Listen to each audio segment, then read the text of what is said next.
Hey everyone, welcome to marinemods.com. We're working on an '08 2500 Silverado Duramax diesel today. We got a scraping, squeaky clutch, so we need to change that out. Let's get into the hood. I highly recommend using a breaker bar in order to get your belt removed or just off the alternator. Using a 1/2 inch, you're going to put that on the the tensioner pulley. You also need to remove this bolt, and there's a piece of plastic that comes out. It's in the way. I cut it off so I can get a ratcheting wrench on there. Get that bolt off nice and easy.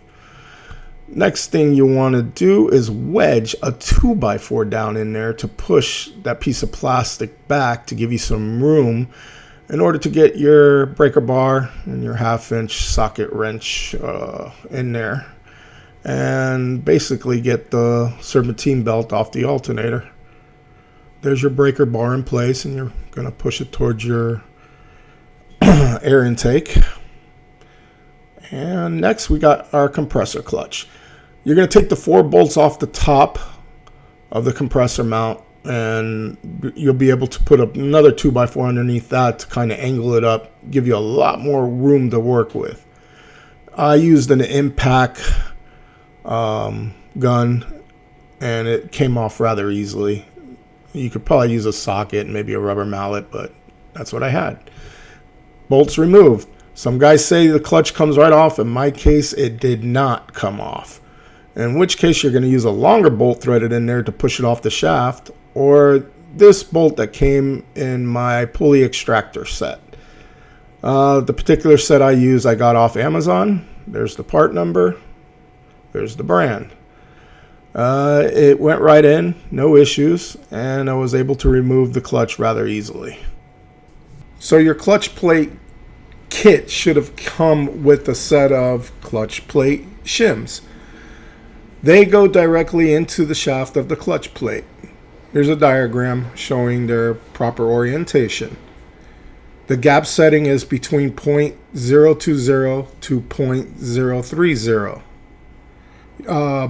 If you have the old ones off the old clutch plate, you can reuse them, and you shouldn't have any issues. The shims are used to prevent slippage and or the plate being engaged all the time.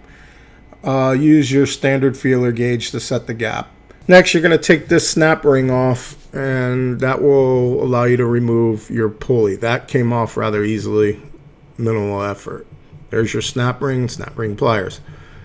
So now we're left with the magnet.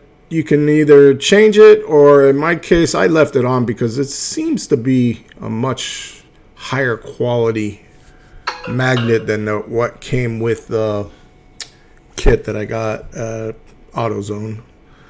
So you can either choose to leave this magnet on if it's working, or if you suspect it to be bad, then by all means change it. You just need to take that snap ring off and install the one that comes with the kit. Make sure you index it correctly if you see that screw bolt sticking out, and you're good to go. Thanks for watching. Short video. Please like and subscribe. Join us on Patreon for exclusive content. I'm probably going to be doing reviews and more detailed videos about how-tos and do-it-yourselves.